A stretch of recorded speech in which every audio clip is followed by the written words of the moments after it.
ভারত জুড়ে যখন মলদ্বীপস নাকি লাক্ষদ্বীপ এই নিয়ে চর্চা চলছে, চলো আমরা এই ফাঁকে একটু আন্দামান ঘুরে নিই। সো আমরা চলে এসেছি এখন এয়ারপোর্টে। অ্যান্ড এই যে নীল, এটা হলো Soumali, she is busy in phone. আর এই যে অর্ণব বসে আছে। প্লেনে তো বসে গেছি। আর আমাদের টাইম কটা? 9:20-তে। আমাদের সাথে একটা পুচকু কো ট্রাভেলার রয়েছে।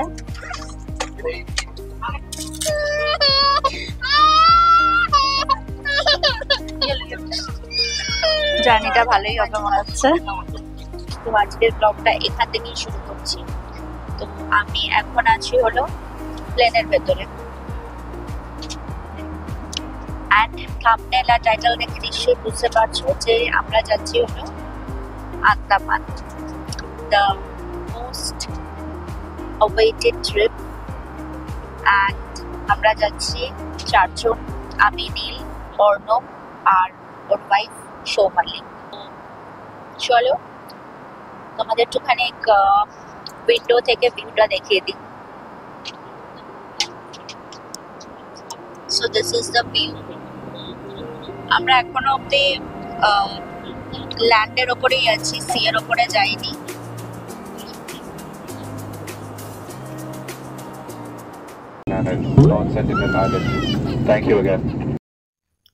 ছোট্ট দূরে যে একখণ্ড দ্বীপ দেখা যাচ্ছে সেটাই কিন্তু বিখ্যাত নর্থ সেন্টিনেল আইল্যান্ড, যেটা নিয়ে সারা পৃথিবীর মানুষের কৌতূহলের শেষ নেই। বহু মানুষ এসেছেন এখানে, আর থাকবে নাই বা কেন বলুন তো? এটা এখনও একটা আনকন্ট্যাক্টেড আইল্যান্ড। 1997-এ ইন্ডিয়ান গভর্নমেন্ট এখানে যাওয়া ব্যান করে দিয়েছে। পোর্ট ব্লেয়ার থেকে মাত্র 50 কিলোমিটার দূরে অ্যারাউন্ড 60 স্কোয়ার কিলোমিটার এরিয়া নিয়ে এই নর্থ সেন্টিনেল আইল্যান্ড রয়েছে। এই দ্বীপে যে মানুষরা থাকে তাদেরকে আমরা বলি নর্থ সেন্টিনেলিস। এরা কিন্তু এখনও স্টোন এজের সময়কার মতন করে থাকে। যেমন এরা চাষবাস জানে না, এরা এখনও গাছ থেকে ফল পেড়ে সমুদ্রের মাছ ধরেই খায়। তো প্লেনে যাওয়ার সময় আমরা দেখতে পেলাম, তাই আপনাদের সাথে ভাগ করে নিলাম। এবার দেখুন আমরা কিন্তু আন্দামানে ঢুকে গেছি, ছোট্ট ছোট্ট দ্বীপ দেখতে পাচ্ছি। সো আমরা এসে গেছি। এটা হলো আমাদের হোটেল সিগাল। ওকে, আমরা যে ট্রাভেল এজেন্সির সাথে এসেছি সেটার নাম হলো এক্সপিরিয়েন্স আন্দামান, আর তার হোটেলটা হলো হোটেল সিগাল। তো ওরা সব ওই প্রসেসিং যেগুলো রয়েছে সেগুলো করছে।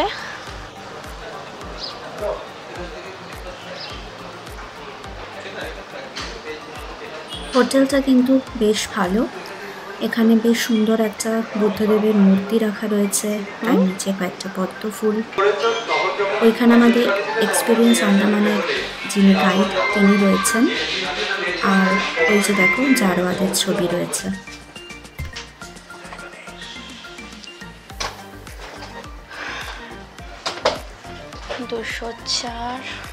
Okay, let's have the view of the room. Okay, it's cool enough.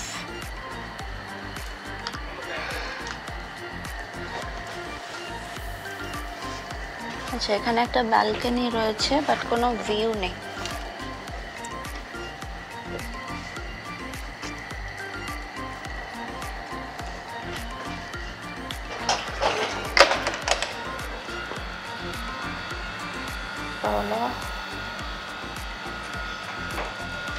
Bathroom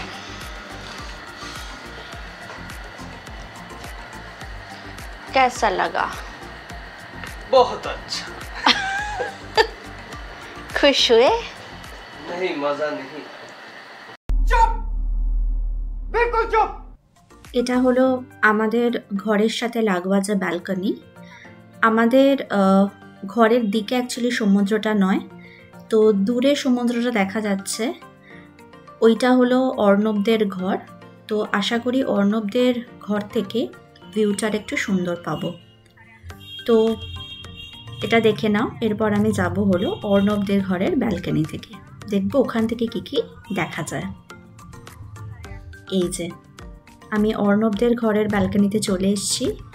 এখান থেকে কিন্তু সমুদ্রটা একটু কাছে লাগছে আর দূরের ভিউটাও দেখা যাচ্ছে, বেশ সুন্দর।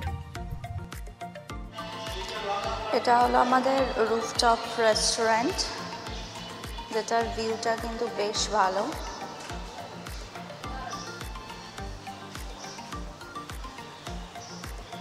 যে দূরে দেখতে পাচ্ছ তোমরা পাহাড়,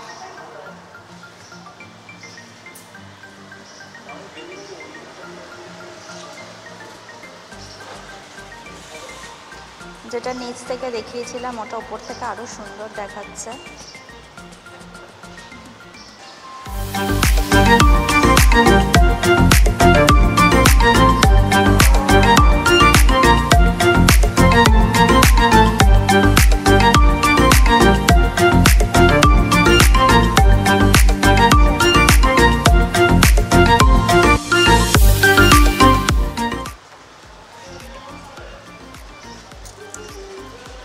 কেমন লাগছে অর্ণব এত সুন্দর প্রকৃতি দেখে? আমি মোহিত। মোহিত? ভার্জিন মোহিত? बहुत तेज हो रहा है। দেখতে পাচ্ছ নিশ্চয়ই কত সুন্দর ভিউ। এখনও তো আমরা কোথাও যাইনি, মানে জাস্ট এখন লাঞ্চ করতে এলাম। লাঞ্চ করে আমরা 2:30টার সময় বেরোবো। আর তো লাঞ্চে আমরা অর্ডার দিয়েছি হলো এগ নুডলস আর গার্লিক প্রন অর্ডার করা হয়েছে। তো এখনও ওটা রেডি হয়নি, ওটা রেডি করছে। রেডি করে দেন ওখানে একটা স্পিড বোট যাচ্ছে। দেখো স্পিড বোটটা আমি এখানে আসবে কি না বুঝতে পারছি না। ওই দূরে ওই যে একটা স্পিড বোট যাচ্ছে।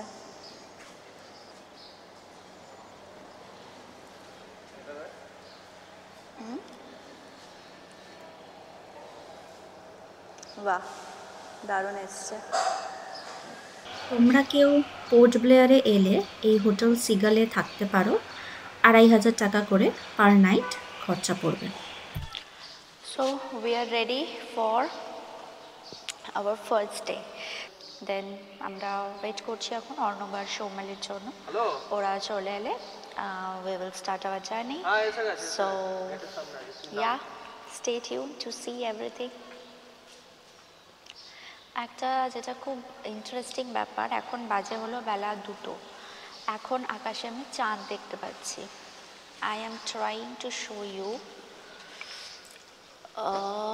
ইয়েস, হ্যাঁ, ওই যে ছোট্ট যে একটা বিন্দু দেখতে পাচ্ছ তোমরা, ওটা কিন্তু চাঁদ। বেলা 2টোর সময় এখানে আকাশ এত পরিষ্কার যে বেলা 2টোর সময় এখানে চাঁদ রয়েছে, মানে একই আকাশে সূর্য চাঁদ। তো which is very much interesting. আমি তো কখনো দেখিনি এরকম ভর দুপুরবেলা চাঁদ, তো সেটা আমার খুব ভালো লাগলো, তো তাই তোমাদের সাথে শেয়ার করলাম। जो है हम लोग का टूर स्टार्ट हो रहा है। फर्स्ट टूर जो है सेरुलर जेल विज़िट, और उस विज़िट के बाद जो है हम लोग जाएंगे कार्बिन बीच। दिस इज़ लोकल बीच। वहाँ पे 4 एक्टिविटीज़ आपको होते हैं, और एक्टिविटीज़ जैसे आपका parasailing, sea cart, boat ride, jet ski ride, इस तरह का एक्टिविटीज़ होता है। एंड उसके बाद हम लोग रिटर्न जो है सेरुलर जेल विज़िट करेंगे लाइट एंड साउंड शो के लिए, जो सेकंड शो आपका है।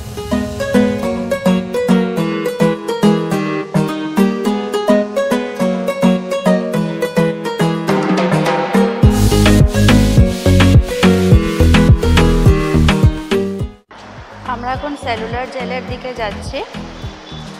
তো ওখানে গাড়ি পার্কিংয়ের অতটা জায়গা নেই, তো তাই জন্য আমাদের 100 মিটার্স আমাদের হেঁটে যেতে হবে। আর এখানে হাঁটতে হাঁটতেই সুন্দর ভিউটা নজরে এলো। দেখো তোমরা, পুরো নীল সমুদ্রের জল, আর ওখানে কয়েকটা ছোট ছোট বোট ভাসছে, উইচ ইজ রিয়েলি অ্যামেজিং। আমি তো নিজের চোখে খুব সুন্দর লাগছে আমার দেখতে। আমি জানি না তোমরা দেখতে পাচ্ছ কি না।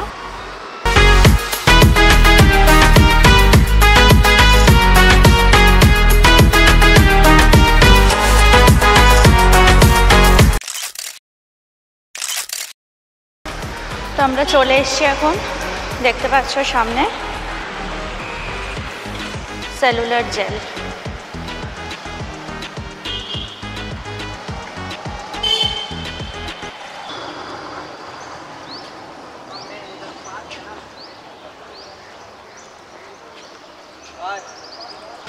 এখানে টিকিট কাউন্টার,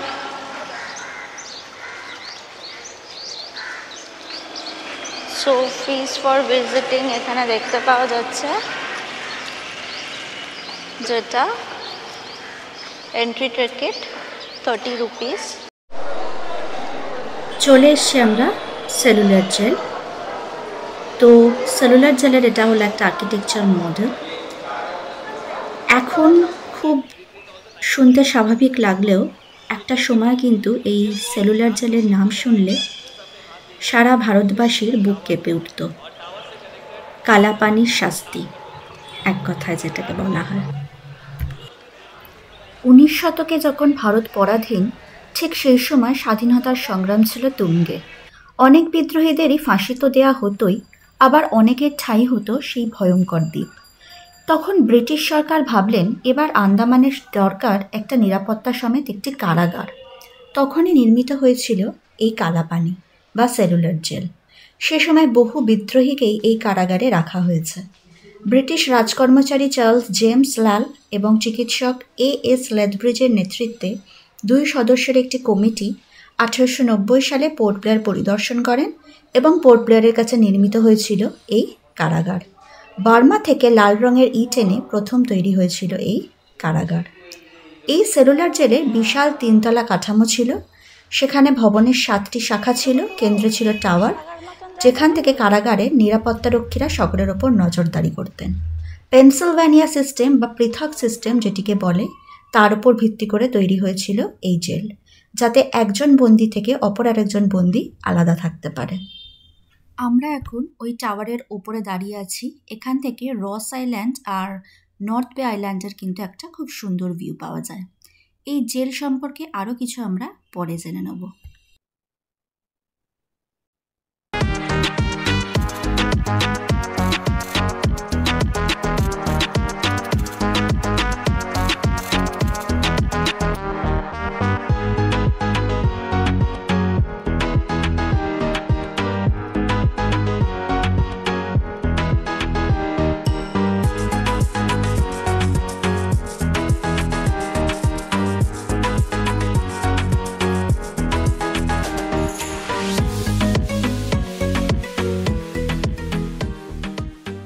সেলুলার জেল থেকে পাশের সমুদ্রের সুন্দর ভিউ দেখতে দেখতে চলে এসেছি আমরা একটা লোকাল বিচ, করবিনস কোভ, যেখানে 4টে অ্যাক্টিভিটির মধ্যে প্যারাসেলিং হলো একটা ভীষণ ফেমাস অ্যাক্টিভিটি, যেটা প্রত্যেকেই করে থাকে।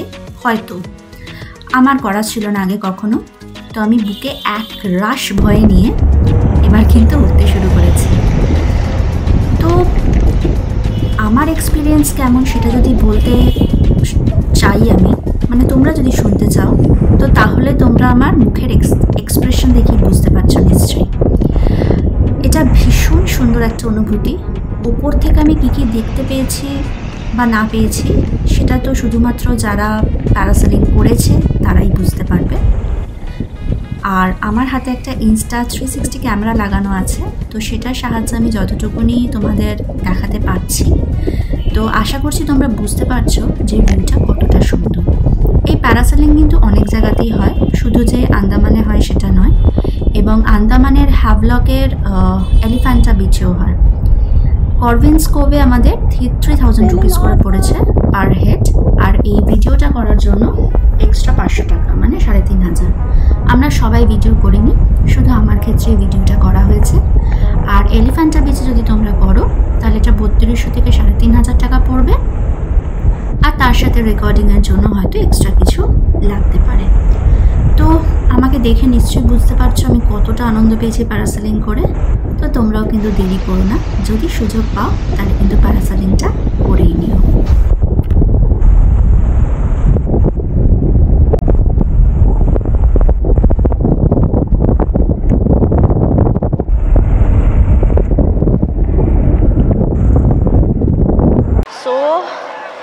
I have done one, parasailing.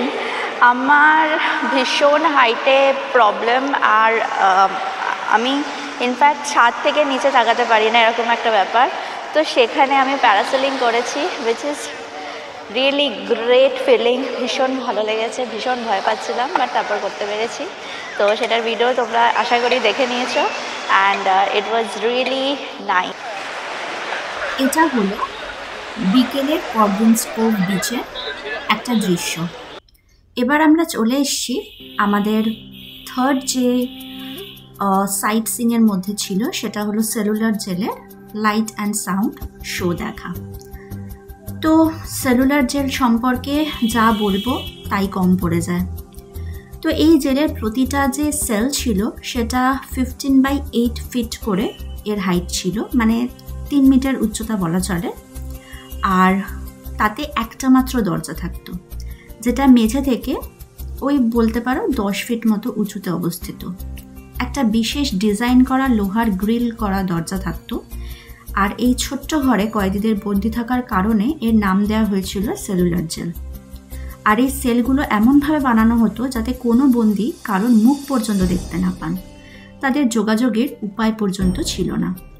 বন্দীদের বন্দি অবস্থায় প্রতিটা মুহূর্ত ছিল কিন্তু বিভীষিকাময়। এই জেলটা তৈরি হয়েছিল আন্দামানের 20,000 পাথর আর 30 লক্ষ ইট ব্যবহার করে। এখানে লোহার গিল, চেন, শেকল, চাবুকের স্ট্যান্ড, তেলকলের মতো সরঞ্জামগুলি সবই ইংল্যান্ড থেকে আনানো হয়েছিল। যে সকল বন্দীকে সেলুলার জেলে পাঠানো হতো তাদের ওপর চলত অমানবিক নির্যাতন। সে অত্যাচার অনেকেই সহ্য করতে পারতেন না, তাদের কঠোর শাস্তি দেওয়া হতো। গলায় লোহার রিং, পায়ে লোহার শিকল বেঁধে তাদের উপর নির্যাতন করা হতো। তাদেরকে লাঠি দিয়ে মারা হতো। সেখানে ছিল ফাঁসির কক্ষ। কোনো বাথরুমের সুবিধা ছিল না। খাবার দেওয়া হতো খুব খারাপ, অস্বাস্থ্যকর। কোনো বন্দীকে কখনো হাত কড়া পরিয়ে 6 মাসের জন্য বেঁধে রাখা হতো। নির্জন কারাগারে এভাবেই পড়ে থাকতো প্রচুর বন্দী। আর কিছু বন্দীদের মধ্যে উল্লেখযোগ্য নাম বটুকেশ্বর দত্ত, উল্লাসকর, বিনায়ক দামোদর সাভারকর, শচীন্দ্রনাথ সান্যাল, হরেকৃষ্ণ কোনার, পরানন্দ সিং, সুবোধ রায়, ত্রৈলোক্যনাথ চক্রবর্তী। আর এর মধ্যে একজনের নামে বিনায়ক দামোদর সাভারকর, এনার নামে কিন্তু এখন আন্দামানে যে নবনির্মিত এয়ারপোর্টটি তৈরি হয়েছে এটি ওনার নামে। তো আপনারা যদি এই লাইট অ্যান্ড সাউন্ড শোটা দেখতে চান তো তাহলে আপনাদের জনপ্রতি 300 টাকা করে টিকিট কাটতে হবে। সেলুলার জেলের প্রাঙ্গণে প্রতিদিন সন্ধ্যা 6টা, সন্ধ্যা 7:15 এবং 8টা থেকে এই শোটি দেখানো হয়, যেখানে বন্দীদের নির্যাতনের কাহিনী দেখানো হয়। তো আপনারা যদি নিজেরা এসে থাকেন, মানে একা, কোনো ট্রাভেল এজেন্সি ছাড়া, তো তাহলে আপনাদের নিজেদেরকেই টিকিটটা কেটে নিতে হবে আগে। এবং যদি এই ট্রাভেল এজেন্সির সাথে আসে, যেমন আমরা এক্সপিরিয়েন্স আন্দামানের সাথে এসেছি, ওরা কিন্তু আমাদের টিকিট কেটেই রেখেছিল, আমাদের আলাদা করে টিকিট কাটতে হয়নি। এবং আমরা সকালে যে এসেছিলাম তাতে পড়েছিল আমাদের 30 টাকা করে জনপ্রতি, তো সেই টিকিটটা ইনক্লুডেড ছিল। এই সেলুলার জেলে এছাড়া আপনারা আর যা যা দেখতে পাবেন সেটা হলো একটা মিউজিয়াম রয়েছে, একটা আর্ট গ্যালারি রয়েছে, একটা ফটো গ্যালারি রয়েছে। সোমবার ছাড়া সপ্তাহের সব দিন সকাল 9টা থেকে দুপুর 12টা এবং দুপুর 2টো থেকে বিকেল 5টা পর্যন্ত এটা খোলা থাকে। সেলুলার জেলে লাইট অ্যান্ড সাউন্ড শো দেখতে দেখতে এবার আপনারা জেনে নিন আন্দামান আপনারা আসবেন কীভাবে। 2 রকমভাবে আসতে পারেন, এক হলো প্লেনে আর এক হলো জাহাজে। তো প্লেনে যদি আসতে চান আপনারা কলকাতা, ব্যাঙ্গালোর, ভাইজ্যাক, চেন্নাই এখান থেকে সোজা পোর্ট ব্লেয়ার এয়ারপোর্টে নামতে পারবেন। আর ফ্লাইট ফেয়ার যদি বলেন, অফ সিজনে মোটামুটি 6 থেকে 9,000-এর মধ্যে পাবেন, কিন্তু যদি সিজনে আসেন আপনারা তাহলে কিন্তু ফ্লাইট ফেয়ারটা একটু বেশি, সেটা 12 থেকে 15,000 পড়তে পারে। এছাড়া শিপে আসতে পারেন, তো শিপে টাইমটা অনেকটা বেশি লাগে, যেখানে ফ্লাইটে মাত্র 2 ঘন্টা লাগে, শিপে কিন্তু প্রায় 3 দিন সময় লাগে। তো যাই হোক, আপনারা আন্দামান আসুন, ঘুরুন, আর এখন আমাদের ব্লগের সাথে ঘুরুন। তো এই ভিডিওটা যদি আপনাদের ভালো লেগে থাকে তাহলে অবশ্যই শেয়ার করবেন, লাইক করবেন, চ্যানেলটা সাবস্ক্রাইব করা না থাকলে সাবস্ক্রাইব করে দেবেন। এরপর আসছে আমাদের হ্যাভলক, নীল আর বারাটাঙের ভিডিও। তো stay tuned with us and everyone take care. We'll meet you in the next video.